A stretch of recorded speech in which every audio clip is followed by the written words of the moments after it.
people. This is Ashley with Music After Dark HTX. Just real quick, I know some of you guys have noticed that we took a little break for a couple weeks. I actually had a death in my family, and then my house, everyone was super sick, and then I didn't have my voice for a week. So thank you for being patient. I'm super excited that we're going to be super booked up and busy for the next couple of weeks. And I'm super excited about this group.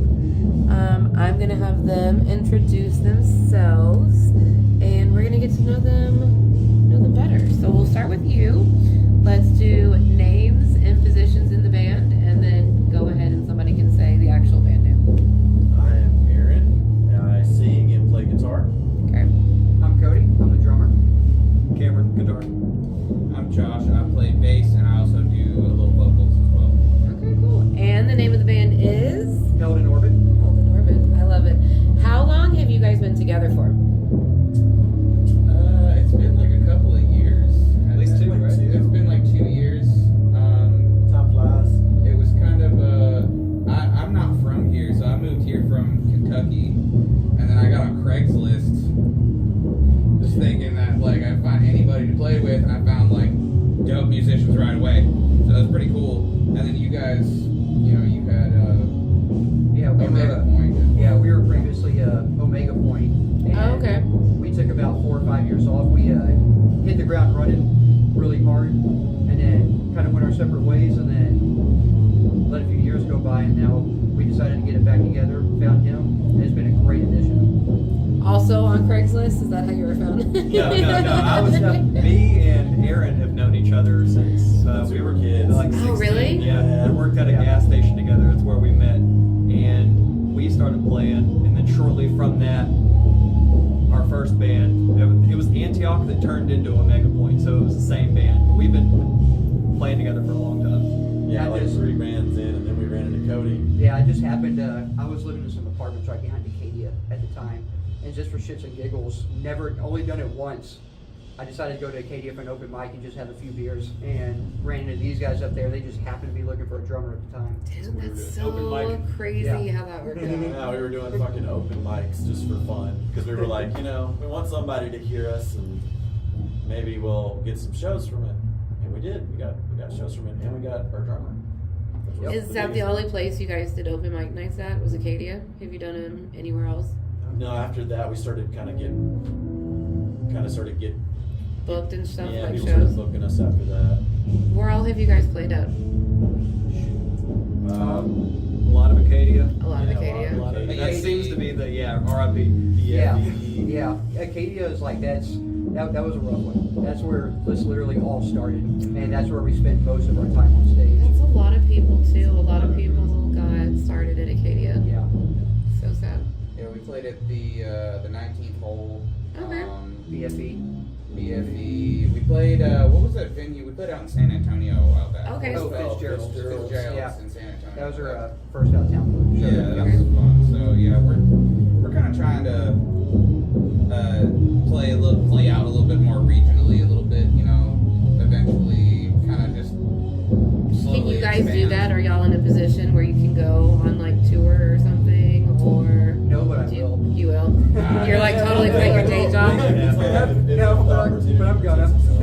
It kind of has to do with just, our priorities, I guess. Like, to me, I want a tour, so we're gonna make it happen. As far as like, if we have the opportunity to do it, I think we're gonna do it.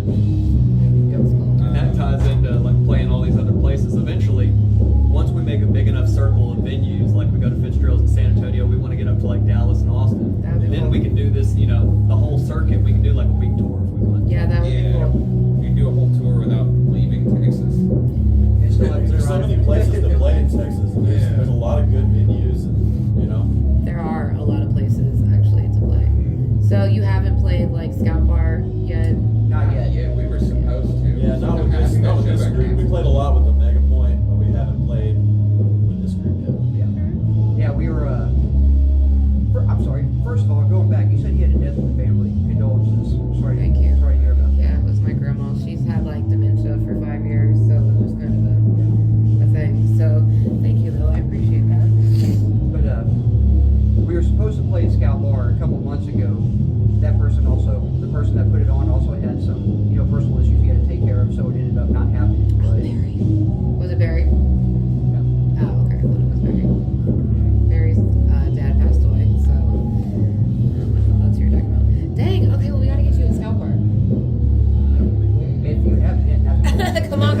We're here to Chris make Harding booked them on a Thursday. That's actually who was. Okay, well, yeah, come on, that's- Chris.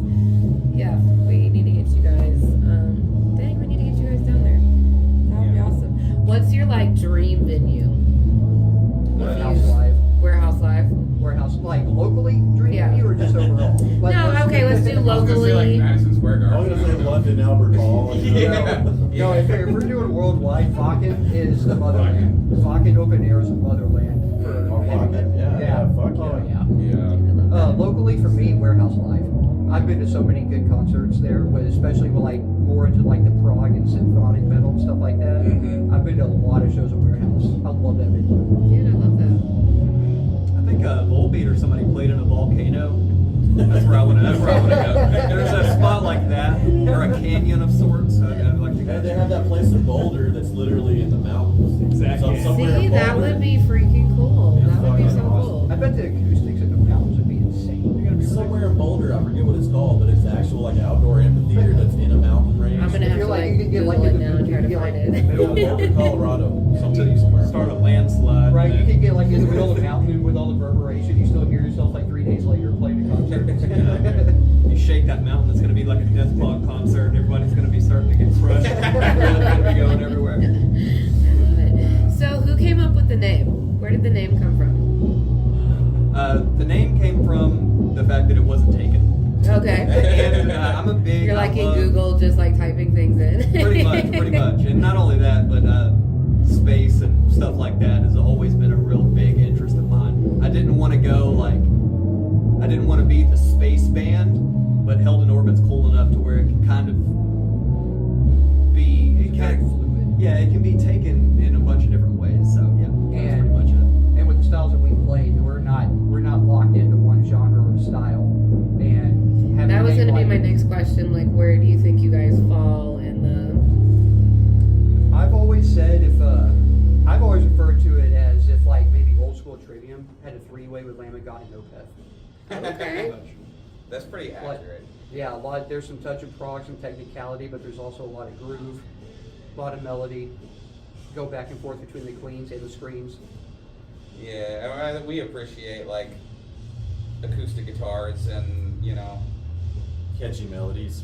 Yep. yeah. So there's a lot of dynamics. We kind of have like softer parts, and we have some longer ones that are sort of like like an Opeth song where it's like a heavy part and a soft part and a heavy part. But like we also have kind of that groovy, like you said, like Trivium. I would say like a little bit of Killswitch Engage in there at times as well. But it's we all kind of have contributed to the writing, which I think is cool. That's what I was going to ask. What's the process like when you guys are coming up with music? One of these three, we have a Dropbox course specifically for miscellaneous ideas, and everybody just keeps feeding them. That's cool. And we'll go through it periodically, and we'll pick one that really jumps out. And whoever wrote it, we'll consult with them. They usually have most of the song written already. We'll just start putting all of our pieces into it. Yeah, we kind of workshop it together, and like, we'll adjust the song structure and like whatever else is going on with it. Everybody kind of writes their own parts, but it's like, usually for the most part it'll be like one person has a song completed. Although there has been at least like Storms, I think was more of like we collabed Yeah. on the entirety of the song, like Yeah. in the practice space. So like, it's always kind of different just depending on what it is. That's really cool. But it's kind of, I feel like that process has led to us having a really diverse sound. Like we have a kind of, a lot of different avenues that we could go to. And also when it comes to like our background and like the music that we actually grew up with and what our forte was, like all four of us had something different that was our forte with some overlap. So every person that contributes has something that's different to the other person. So there's always, it's all over the place when it comes to the writing. That's kind of cool, though. I mean, and it's good because you guys all get along, right? It's not like one person is like, Yeah. We try our best. oh no, it's my ideas, because that's important, right? That would be good advice to give. Communication is important. Right. I mean, there's not much like ego problems. I That's don't good. think. I think everybody's like pretty like level-headed about that kind of thing, and that's like in other bands that I've been in, that's been a problem before. Like, this is my idea. I want to do it this way. People feel like really married to their vision, Yeah. but it's like when I feel like it's collaborative. We all kind of understand that. It's just like when we did Storms, when you do songs that way and you just have like a skeleton and then you come in and bring it to everybody, Yeah. that leaves room for a lot of happy accidents. Yeah. And it happened a lot in Storms. There was a lot of cool parts that just came out of the ether like that. Right. Yeah, So- yeah. Because we kind of run through, we have like a little chunk that's like this riff and that riff, and we run it and then kind of improv, and then it's like, oh, that was cool. What did you do? Yeah. You Stop. know? Yeah, Do it we gotta again. do that again, and then we kind of get there for like that way. I mean, that song turned out way different than I thought it was going to. Yeah. You know. It did. Well, it But then, evolved like- the entire time. Yeah, but it was kind of like you said, happy accidents. Yeah. Cool how that works out sometimes, huh? Mm-hmm. Where can people find y'all's music at? Are you on YouTube, Spotify, everywhere? So you're on everywhere. Yeah, we use one central distribution website, and they send it to YouTube Music, Yeah. Apple, Spotify, Pandora, all that stuff. Yeah, we're on all the streaming platforms. We're on all the social media. We probably There was some weird one the other day that someone mentioned to me at a show though that we weren't on. Probably Blue Sky. That's like the big new thing that's Maybe coming so. out. It was something. I think they can stream us on OnlyFans too. Mhm. We can use But he does a thing on You can use OnlyFans yours? to where he plays the drums, but not with his hands. Yeah, he's taking a drink and smoking a cigar, and the drums are still going. That's behind the paywall. Though. You gotta Yeah. Pay You for gotta that. pay for the second Yeah, half that's, subscription. only. I love Yeah. it. We got a couple of songs out now. We got 2 singles so far. And now for Wonderwall. What songs do you guys have out right now? We have the first one is called Carry Through, and then the second one is called I'm the Virus. And those are our singles right now. We're working on more. We've been tracking, which has been it's always a fun process. I like Mhm. tracking. Love tracking. I don't. But I'll know. That's like my least favorite part of all of this, but it's a necessity. My favorite part It's- about tracking is coming in and watching you track. Yeah. Just watch me go. Can you turn this up? Can you turn that up? Where's the metronome? Blah blah blah. Fuck. Blah blah blah. Fuck. That's the best part. The bloopers. We should make like a blooper reel. Y'all should. Should. Seriously, that would be fun. So we all have day jobs and stuff. What's that like Unfortunately. balancing work and play? And I think, are you married? You have a ring. I am, yeah. So any kids? No. No. Yes? I have kids. You have kids. And I'm married. And you're married. Yep. Both as well. Okay, so what's that like? Is it hard? It can be a It's hard. struggle. No. No? You have very understanding people at home? That's my, probably my important. wife is also a musician. Okay, cool. Yeah, I actually met my wife because we were in a heavy metal band together. Really? So, How did that work out? that's- Did y'all get along, or was it like, It broke up the band, but we worked out. well, I guess that's the win, yeah? That's, But that's but no, cool. it was cool. But, That's really cool. yeah, it's been 10 years now. Oh, wow. So Yeah, a it long was way time. back in the day. Yeah, because I actually filled in and played with Five Eyes Wide for a little bit before when I was actually with Five Eyes Wide when I found these guys. Which I was actually doing 2 bands for the time, and I would never do that again. You wouldn't? Because there's some people that are in like 4 or 5 bands. I don't know. Especially drummers. Dude, Drummers are notorious I don't know how about they do being it. in 5 or 6 bands at a time. All I don't know over how the y'all do place. it. Yeah. I don't. I don't know how drummers do anything. I don't know how you play with your feet. My feet are too Multitaskers. far away from my brain to be able to do all this. But no, my job is relatively easy. I've actually had several people from my job come out to the show. That's So- cool. Okay, so people at your work know that you guys. Oh, yeah. Okay. I- I've interviewed people that their day job people don't know No. that they're in bands. So Work or not, as many people as I can spread us to. That's fine. that's cool. So who does the booking for you guys? Do you guys reach out to venues yourselves? Do you Aaron's- have someone that does it for you? Aaron's he's a foot worker over here with the booking and stuff like that, especially as of try. late. I mean, Yeah. I'll wait until we get running low on shows and I'll just hit people up. But I mean, if I could find somebody that could do it more efficiently than me and it was one less thing that I didn't have to do, I'm cool with that You would too. be cool with that? Okay. Well, because I don't like, I've heard some people say that you can only book shows if you're like going through a promoter or like a management company. It's hard. It So- is extremely hard because a lot of these, and I love all the venues, don't get me, but there's a lot of venues in the state of Texas, and specific in other states, that it is extremely difficult to get into the venues unless you go through a promoting or booking agency. And in some instances, it's almost impossible to get in unless Doesn't you that take personally money away know. from y'all? You have Absolutely. to pay. Okay, you have to pay them. I'm assuming, right? They get a Like- percentage. Yeah, they get a percentage. And it's kind of a walking a fine line. You don't want to piss them off because you don't want to be like, well, now I don't have anywhere to play. At the same time as it's like, you know, you're getting a cut of what I'm making, and everybody knows that local bands aren't making very much anyways. That's why most have day jobs then. Yeah, so it's like, yeah, I guess I'll pay you so I can play the show, or you can have a cut of what I'm making. But at the same time, you know. On the flip side, also, once you actually get in, even if you use like a promoter or go through a promoter that first time, once you get in, you start learning the, you know, knowing the locals, getting familiar with them, you know, doing the social marketing on that one. And eventually they're like, hey, we're doing a show, you want to come with us? And then we can just go straight to the venue.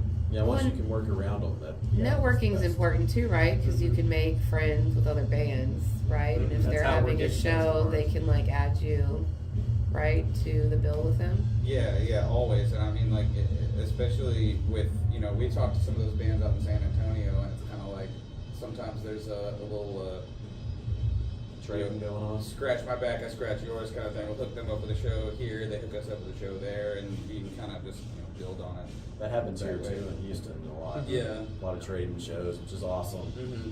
That's cool. I love that. I love that. We did that with a night trade when we were with Omega Point, I think. Yeah, we played a couple shows in Dallas that way too. Yeah, and then in return, we got them on the bill down here. That's kind of what we're trying to do here in Houston more so, because there's a couple of spots here in Houston that we haven't played that we want to get into. That Gojimon, what is it? Oh, Ojimon. 1810 Ojimon, Yeah. right? We want to play. Gojimon. We definitely want to play there. We haven't got it in here there yet, but we definitely want to play there. I just heard about it for the first time like a month ago. Yeah, I don't know we've how heard it's long pretty it's been cool. there. Yeah, This is it's the cool. first It's time funky. I'm Have getting you it now. never been there before? It's a cool spot. It's over in Spring Branch. I've I been there want to check several that times. place yeah. out. And we want to get in The Scout end. too. Yeah, the Scout, the In the end. end. Yeah.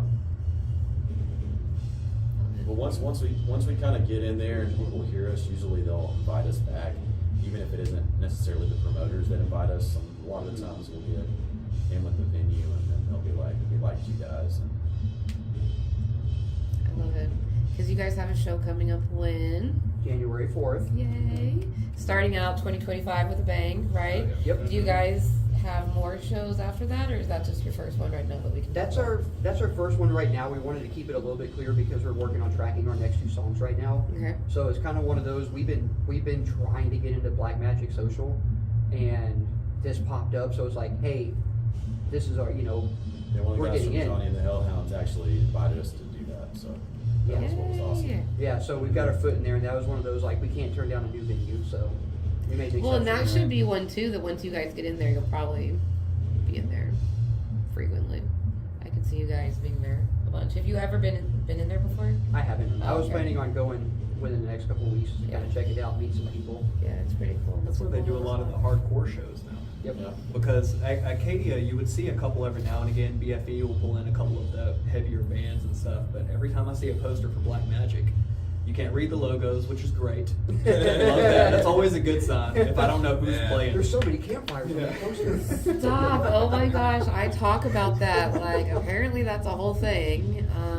Making your logos like is unreadable as possible.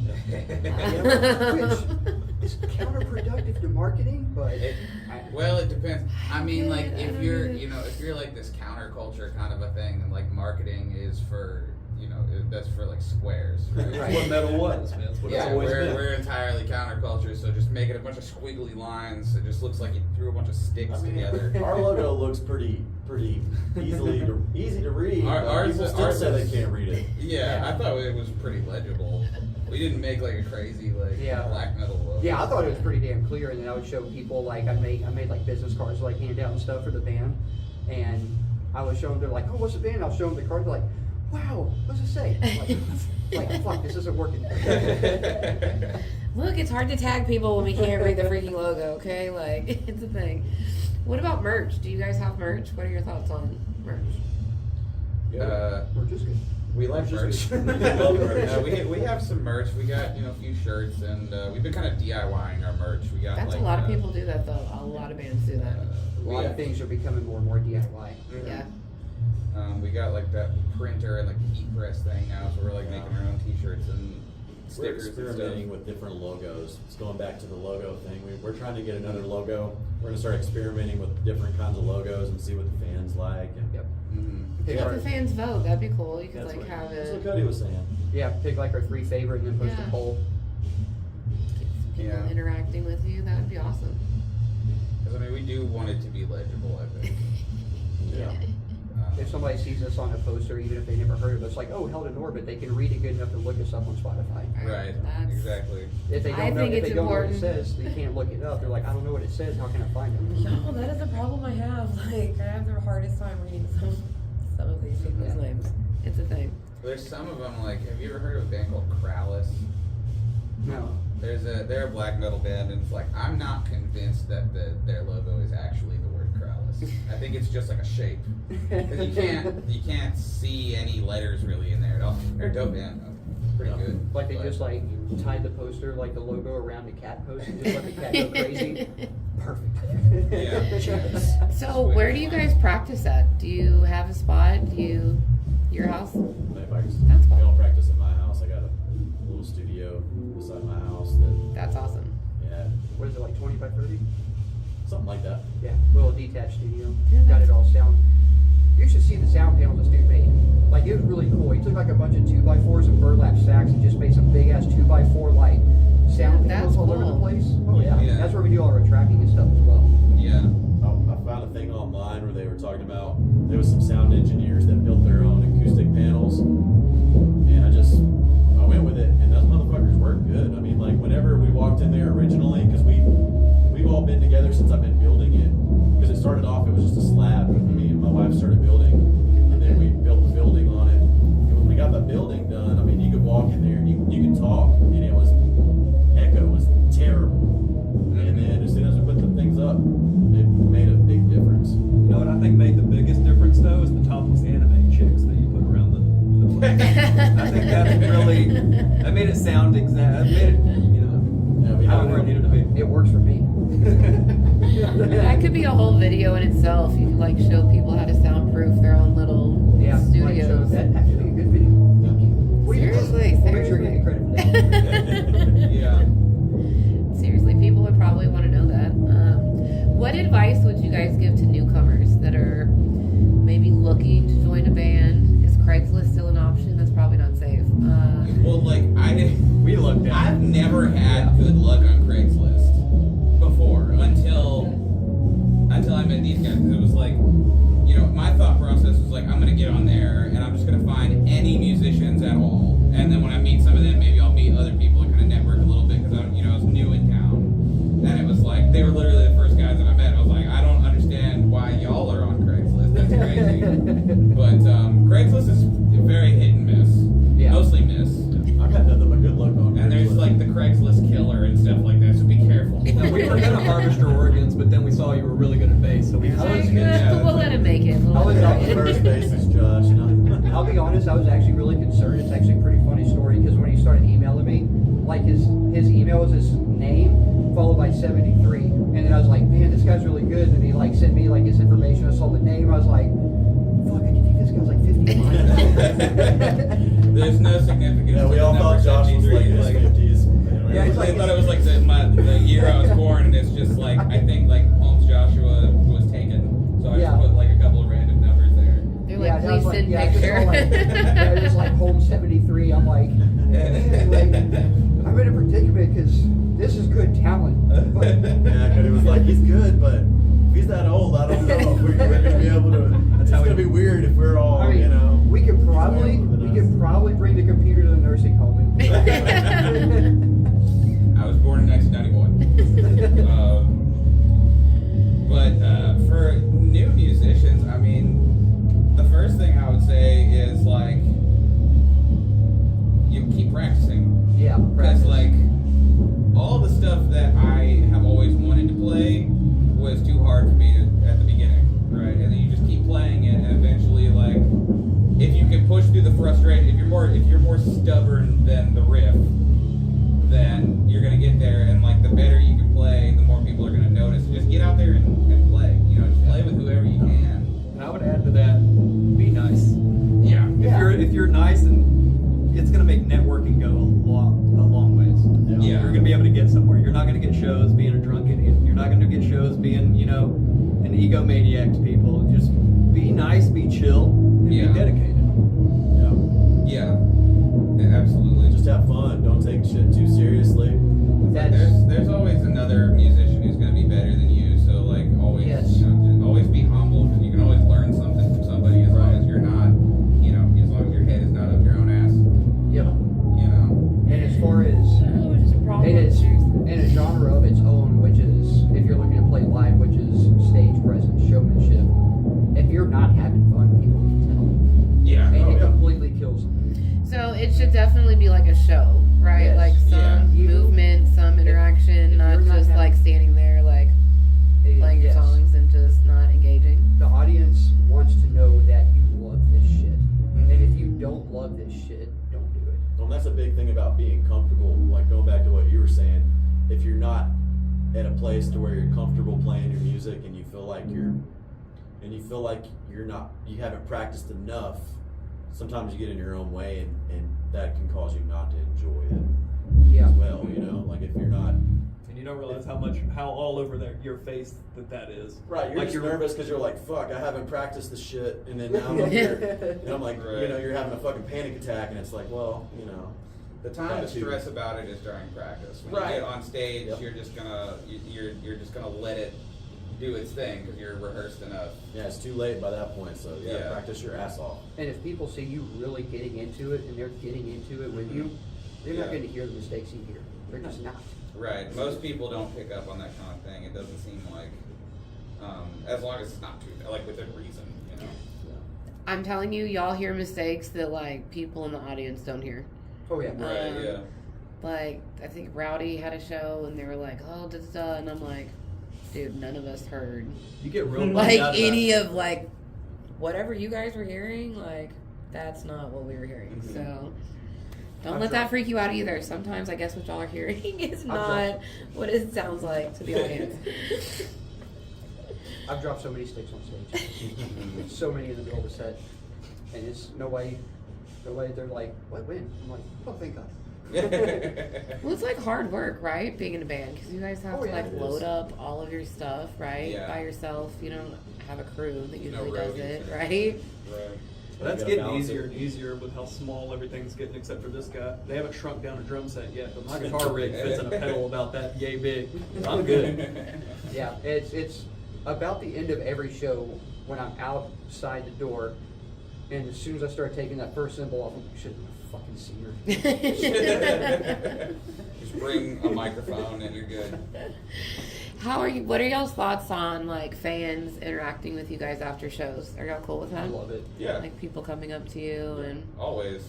Yeah, I mean, one of the main reasons we do this, I mean, is I don't know. I mean, like I enjoy playing music, but I don't know if I would. It wouldn't be the same if it's like if you're just going up there. Like if I just went up to a place and played and had no human interaction whatsoever and then left. I mean, I can do that at home, you know.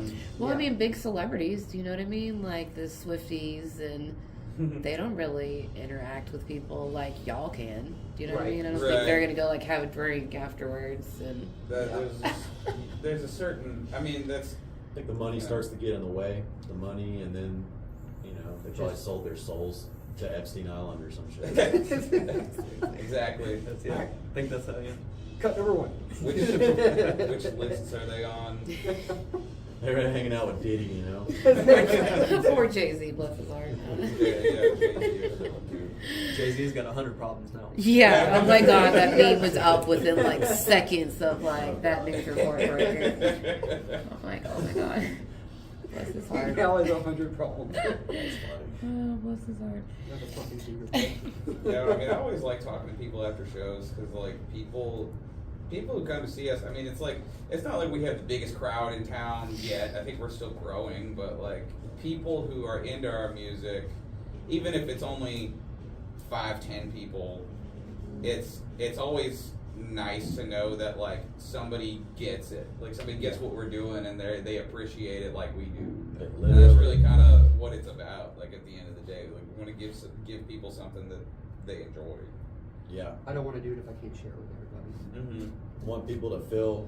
My biggest thing is like wanting people to feel some of the things that I'm feeling, and like throw that out there and be like, am I the only person in the world who feels this way? And then write something, you know, and then throw it out there, and then somebody's like, yeah, I feel that too. I feel that way too, or I feel that emotion too. And it kind of validates that and lets me know like I'm not just a fucking crazy person. You know?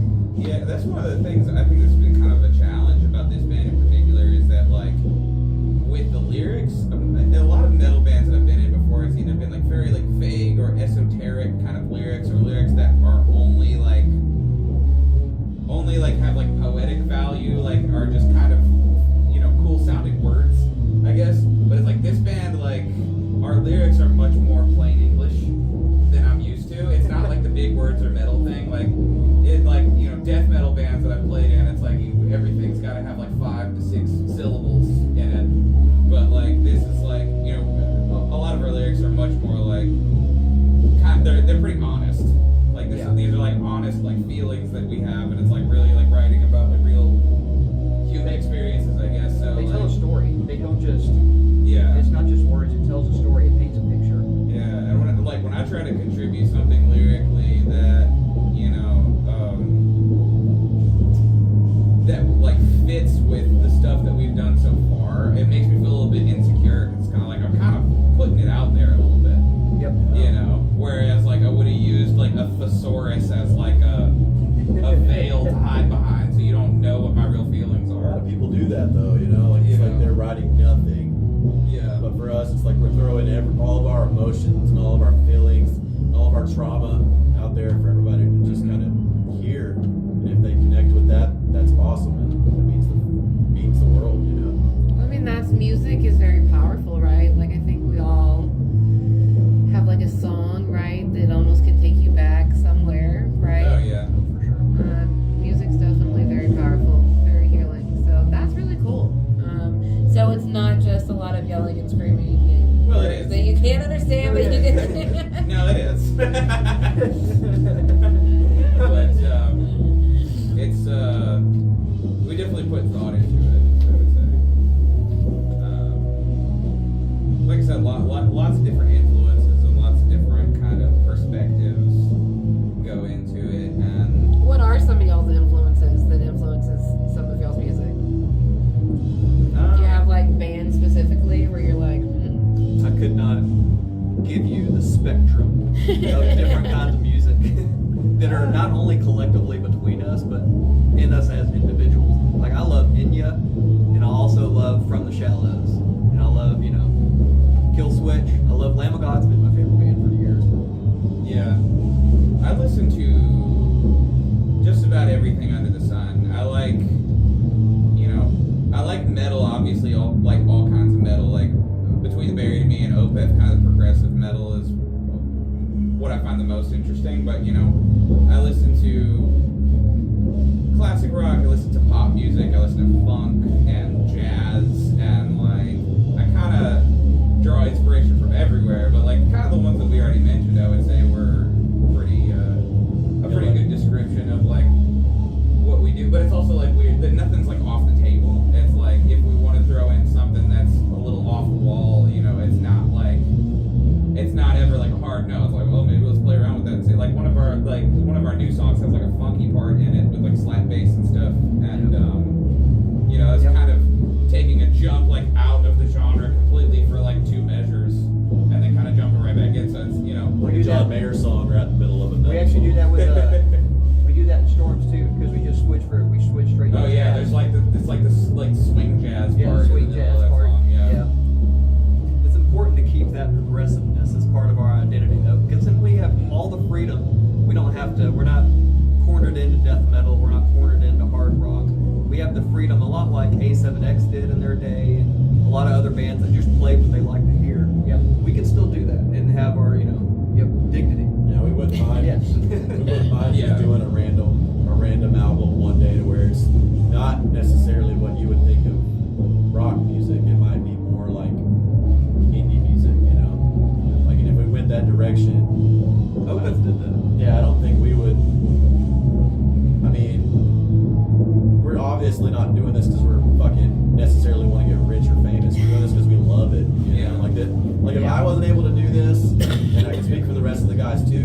we would never be the same because this is like a part of who we are. So like if we decided to change genres tomorrow, I mean, we might. We probably would on the album. We just made Yeah. Look out, Yeah. they're gonna change up on you. Which I have ideas. I don't know. Oh look, you're like I mean, we'll always I don't come know back to what metal. all- Metal's kind of that thing that holds us all together. I don't know how far we can go away from where we're at now, but like we might go like way far and then come back. I got a fiddle and a banjo at the house. I mean, we just. Dude, I have a didgeridoo.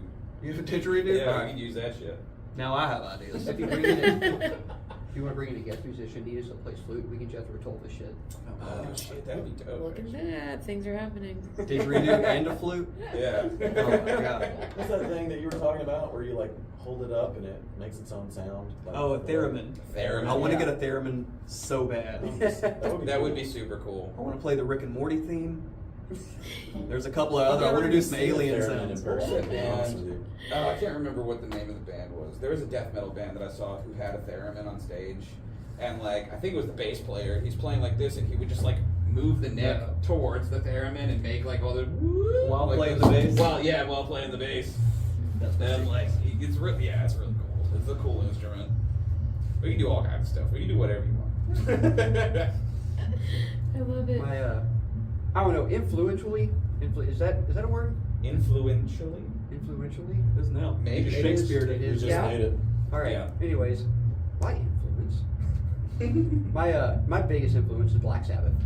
Growing up, because when I just first taught myself how to play drums, my dad was a musician, and he'd have drummers come over. He was in rock and roll, and they would show me the basics of some of the techniques on a drum set, and then from there, I would just put headphones on, listen to the sounds, and imitate the sounds. And Black Sabbath is the one that I focused in on the most, and it was like the best day of my life when I made it all the way through War Pigs Mm-hmm. and actually nailed all the parts.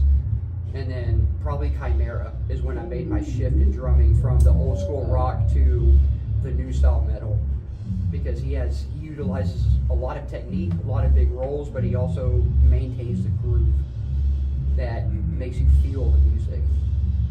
I love that. Did you guys always know you were gonna be musicians? You know, like when you're little kids, you're like, oh, I'm gonna, Yeah. Yeah. yeah. Yeah. I was about 13, what were y'all? When I was like, this is all I want to fucking do for the rest of my life. I think I was about. What year did School of Rock come out? Probably like 08, 09, probably. Or 07, maybe. Yeah, no. That was it for you? It was a school rap? It was. I think I was about 12. I think that was like 2003. I think. But it was like, yeah, well, all the kids in that movie were my age at the time, and I remember Yeah. seeing like a bunch of kids my age playing rock music, and I was like, that's what I want to do. And I was already, I mean, like my parents were into like Black Sabbath and Kansas and AC/DC and all those bands, so they had already like shown me all that stuff, and like, you know, my dad started showing me how to play guitar when I was like, I think like 8 or 9. And I remember him buying me a little like child-sized guitar that was $40. And in my child brain, I thought like, wow, that's a lot of money. You must really think I can play. I gotta learn how to play that. Yeah, like me thinking that $40 was a lot of money for guitar, like actually motivated me to like practice. Spend $40 on it. $2,000 they tell But, me. yeah. 2,000. Yeah, but I mean, it runs in my family. There's tons of musicians in my family. I get jealous of hearing that story because we had a piano growing up, but nobody played it.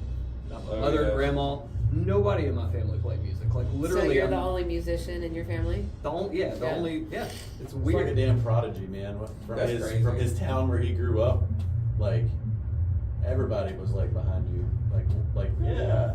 Because I was totally Too old to You're be the only prodigy person in the now. neighborhood that knew how to play. You're the type of player that you are. I would think that you have like your whole family's musicians, because it's Yeah, like you don't really seem to mess around with like sheet music or tabs that much. It's just kind of like your ear and you pick it up. It seems very natural. Well, I am confused a lot in life. I'm dumbfounded and at a loss for words a lot. Music is always something that I understood, Mhm. but I was the only one that ever played that piano growing up. But yeah, it's weird. No, I knew drums was it because my mom was like, we were going down the going down a highway, and I remember it. I was like 7, 8 years old, and it was In the Air Tonight. And like right before that, because I'd already been beaten on shit at that point, but I was just, you know, it was, nothing was like really, you know, honed in on anything. And I remember getting pumped like, ooh, listen to this part, because I was like beating on shit. Listen, I was like, oh, I want to fucking do that. And it was like, and so from there, when my dad would play guitar, I played basketball for 2 years and stopped because I sucked shit. And I had like 3 basketballs left over, and all 3 of them were a different size, so they had a different tone to them. And so my dad would play guitar, and I would get out, and I was like 8, so I'm like, squeezing the basketballs in between my feet and trying to hold them there, and some drumsticks one of his old drummers gave me. And when he would start playing, I would play along with him on the drums, like with the different tones and stuff. And then I think I was in like 5th grade or something like that, and then they're like, you know what? If you make straight A's on your report card all year, we'll get you a drum set. I just retired that drum set last year. Really? That was that made all A's. That's Yeah, crazy. but yeah, the drum set I just retired a year ago was the same one I got in 5th grade. Wow. That's awesome. Wow. Your new drum set is badass, by the way. Thank you. Thank you. I love it. But yeah, I was in school band, like contest band, concert, marching band, all that from like 6th grade all the way through freshman year of college. Okay. Were all y'all kind of like in band or stuff in school, or no? I think I was the only one. Yeah, well, I was in pep band. Oh, okay. My school was small. We didn't have a marching band or like a jazz band or anything, but we had just a pep band for like basketball games, which I actually played drums in, funnily enough. That was like being able to play Wipeout was about the peak of my drumming ability, and I haven't played since. That was everybody's peak of drumming. That was like the best that I could do, like going into the verse where it goes like the I was really proud of myself for that. But I always took like whatever music classes they offered. That's good. Like all of my electives were always music class. Yeah. In high school. That was the same with my school. My school was small. We did have jazz band and marching band, which I didn't do school band like you did. Like from a kid, I didn't start band, but I actually went up to my band teacher at the time, or the band teacher in my high school, and I asked him if I could join band. And I guess he thought I was fucking around with him, so he put me on the cymbals.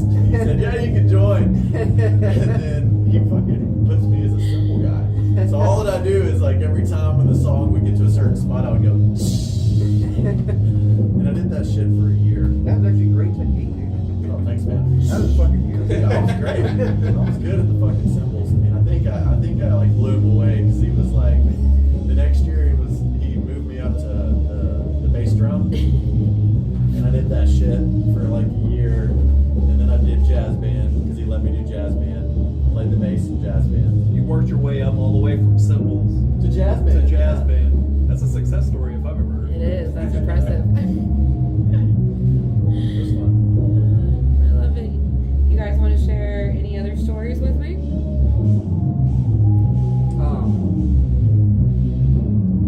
You can say no. It's okay. We should have thought of things to talk about ahead of time. Yeah, probably. How about shout outs? Anybody you guys want to give shout outs to? Cliff Barnes.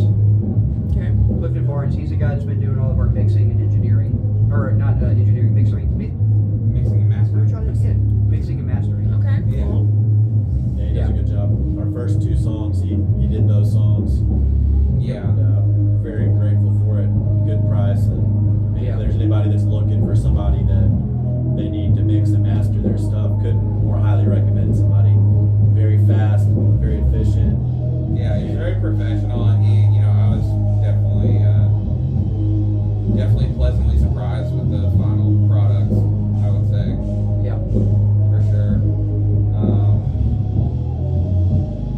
And he's quick. We had some people that would take weeks to get us another mix back to us. Yeah. Which is crazy. Yeah. But Yeah. It takes him like maybe a couple days. Yeah, he's very Yeah, he committed. works during the week, and he usually tells us like I'm off on these days, so by the end of this day I'll have you a new a new track, and he was right on time with it every time. Mm-hmm. And even That's if something happened, like, hey, just a heads up, something happened, this is gonna get pushed back a little bit, and we, you know, he would never disappear. I love it. Speaking of that, though, we're right now we're working on 2 more songs. Yep. We got 2 more songs that we're getting. Cody just laid down the drums for them, and then we're gonna track the rest of it. So we're gonna have 2 more songs, and then after that, once we finish those 2 songs, then we got 4. That'll complete our album. So we're hoping by the end of 2025, hopefully before the end of 2025, but we're giving ourselves until the end of 2025. But hopefully before. We're planning on before. Don't I think? I'm thinking right. Yeah, I would say, you know, if we kind of stay on it the way we have been and, like, you know, plan everything out, we'll be able to get it done pretty quick. We already Yeah. have enough material for a second album at this point. Yeah. So Yeah, probably. after the That's first one awesome. comes out, be ready for the We second have so one. much material we're sitting on. Yeah. That's the crazy thing. Yeah. We have a lot of material. I just threw like a 10-minute song up in the Dropbox like Yeah. a while ago. And like you guys have songs. You guys have so many songs. We might be one of those bands, you know, that because we're really new as a group together. We might be one of those bands that's like 3 albums down the line we start to hit our stride because we're sitting on so much music because for the past like 3 or 4 years none of us have been in a band. Mm-hmm. So we're all sitting on songs that we've made in that time, being away from other bands. So now that we're all together, we're like, I want to give that song a chance, you know. So we're putting all that together and Kind of working through our backlog of sort of songs. And all we're these different starting- ideas. And we're starting to get that room in our house kind of like cleared out, and we're hopefully by the turn of the new year, my birthday. By the way, the Black Magic show is also my birthday weekend. Just throwing that out there. Hell yeah. Okay. But Note that. by that time, we're hoping between Christmas gifts and stuff like that, hoping to get the mics and stuff to actually start recording my own drums out of my house instead of the way we're doing it now. Dude, I love that. Yay, it's so exciting. We need more venues to book us so we can work out these songs. Yeah, We need everybody's help. We need stage time. it's crucial. For our Anybody wants to album. book us, we're good on that. Dude, I love it. This is so exciting. You guys are gonna take off like so fast. Watch. Thank you. Hope so. Yay! So I'll get some links, your guys' social, the gentleman's social, in case anyone needs to hire him. We'll get him taken care of. Chris, get in my DMs. Let's get them booked at Scout. I need to do some shout outs real quick. Big thank you to Lucid Scream Studios and Joseph for letting me film here. It is super much appreciated. Make sure you check out my friends over at the Houston Collective. They're doing some stuff. We're kind of sharing people, so they'll probably be reaching out to you guys to want to have you on their podcast, which is exciting. And December 28th, oh my gosh, December 28th, the SLM Awards are happening at Scout. Vote for everybody. There's so many great people. It's like, dude, it's so hard. I've been looking and I'm like, literally voting for everybody. It's so hard. Joseph is nominated for Best Drummer, which I think is cool. This podcast is nominated for Best Podcast. Super Nice. excited Shit. about. Yeah, it got added Very late. nice. Thank you. I'm super excited. And my other business, NYX Treasures, is nominated again this year for Best Business. Hell yeah. So I'm excited. Are y'all gonna go to the SLMs? December 28th. Mm-hmm. It's Scout Bar. You gotta go. Everybody gets dressed up. What day It's a is that? Saturday. Saturday? Mm-hmm. We got to now. She said we gotta go. It's so much fun. Everybody gets dressed up, and it is. Check it out. Like when you say dressed up, like actual like. Suits and ties. It is like a red carpet event. I think that's fucking what makes it love so wearing fun suits. is because you like you go to these shows throughout the year, you know what I mean? And there are we have some grungy guys, you know what I mean? And then you see them at the SLMs and they're like literally in like a suit, like dressed to the nines, and it's like, wait, who are you? The fuck? it's a lot of fun. Not me. So I'm showing up in my war suit. I'm making a scene out of it. Dude, I love it. Okay, we're taking pictures for sure. It's gonna be so much fun. Yeah, you have to come. So Yeah, I'm wearing a suit. I wear a suit every chance I get. I love yeah, wearing a suit. it's a good excuse to get dressed up and stuff. It's fun. It's good times. So, yay! Make sure you check all that stuff out. I'm gonna have links for everything in the bios. And this was so much fun. Thank you very much for This having was us. fun. Yeah. This is Thank so you. fun. Yay! And I can't wait for y'all's show. I'm definitely gonna be coming to that show. So, yay! You guys want to wave? Say bye. Thank you. Bye. Thank you very much. Thank you.